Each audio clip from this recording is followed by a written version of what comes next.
Hello everybody, welcome back to my channel. Today's video is all about lease options. But first, if you're new, welcome to my channel. It's so nice to have you here. My name is Debs and I do videos on both property, and we're also doing a new build and a renovation of a bungalow. If you want to see those videos, click the link there and you'll be able to catch up with the journey that we're on there. This video is the second video in a series that I'm doing all about how you can buy a property or get involved in property if you don't have much money or you've got no money whatsoever. The first video, I kind of did an introduction and then I talked about saving, how you can be buying property if you've got a bit of money in the bank under 13,000. Today we're going to dive into lease options. What the heck are lease options? I've never heard of that before, Debs. Well, let me tell you all about them. What a lease option is, you buy now, but you pay later. So it's the same with buying a new sofa, and you buy it from DFS and they say, oh, yes, you can have it for 12 months, but can you please pay for it at the end of the 12 months? You don't need to buy it right now. And it's the same with a property. I first want to talk about the financial crisis in 2007, 2008, because actually that crisis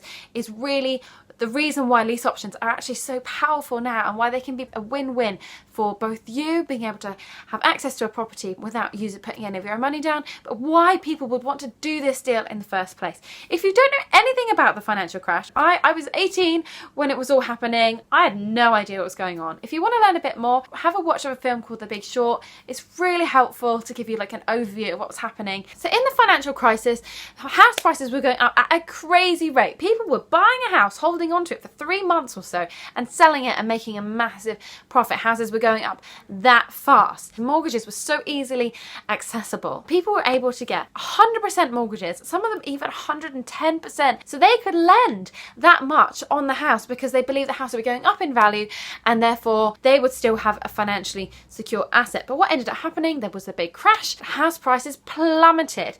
Now in the south, you might be living in the south and you might think, hey Debs, it's got literally nothing to do with us now. House prices have recovered.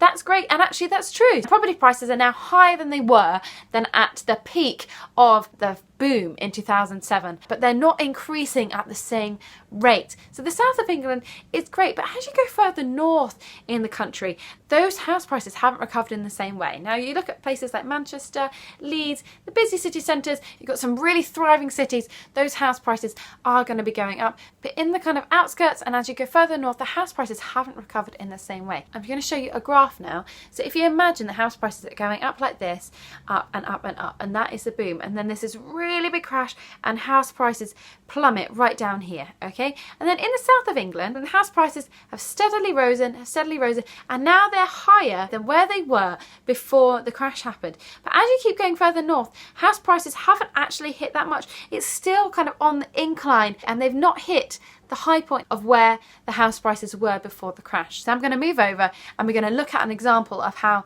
this might happen for people. So let's just say that somebody's bought a house for £100,000 in 2006, and the bank, because they think the house is going to keep going up in value, offers them a 110% mortgage. So they don't have to put any money down. They in fact make £10,000 that goes into their account from the mortgage company. And then there was the financial crash, house prices plummeted in value. And let's just say they decide to sell their house. They go see a local estate agent and their house is actually only worth £90,000. So that means that they're in negative equity. They owe more money on their mortgage than their house is actually worth. Now there are hundreds, thousands of people in this situation. You do not have to look very hard. If you can see on the house price history that the house is on the market for 100,000, say, but you can see that they bought it for 100,000. They might well have 110% mortgage. That's why lease options are so powerful. We can offer a solution to this problem where it's a win-win for both parties. Right, so let's just stick with this example. I can go to that vendor and I can say, hey, yes, I can buy your property. I'll even pay you the £110,000. So you are free to go on and leave this property and do whatever it is that you want to do next. But I'm going to give you that £110,000 in 7 years' time, or however long. Could be 5 years, could be 10 years. The contract is really down to you. It's a blank sheet of paper. But in the meantime, I'm going to have control of the property. I'm going to pay for the mortgage, pay for all the council tax. I'm going to be the one renting it out. It's going to be essentially my property, but I haven't paid for it yet. It's buy now, pay later. Because a lot of people in this situation, they feel trapped. Can you imagine how you would feel if you felt like you couldn't sell your house, you couldn't move on, you couldn't do whatever it is that you want to do because you owe the mortgage company too much money. So why would a vendor want to do this? It's because they want to move on and get on with their lives. A lot of people might think, hey, but they're not getting anything out of it. But if they sell the house now for its true value of 90,000, they're going to have to pay the mortgage company a whopping 20 grand in order just to get out of that house. If they do the lease option and sell later to us, they get to walk away completely free with no debt. Okay, so that's why this strategy is so powerful, and there are hundreds, thousands of these on Rightmove, and you can find them. You really don't have to look that far. So the lease option is a legally binding document. It's drawn up by a solicitor. It's called a lease option because the vendor is legally obliged to sell the property to you at that price. However, it's an option for you. You are not legally obliged to buy the house for that price. You can just walk away. If the house isn't right for you, if the house hasn't gone up in value as much as you thought it would, you can walk away and you will have had however many years of income. What's really exciting about this strategy, because that house at the moment is still hasn't hit that kind of high price, it's on its way up. In the next 10 years, it will eventually get there. You can be setting someone free from a mortgage they can't get out of, but you can be buying a property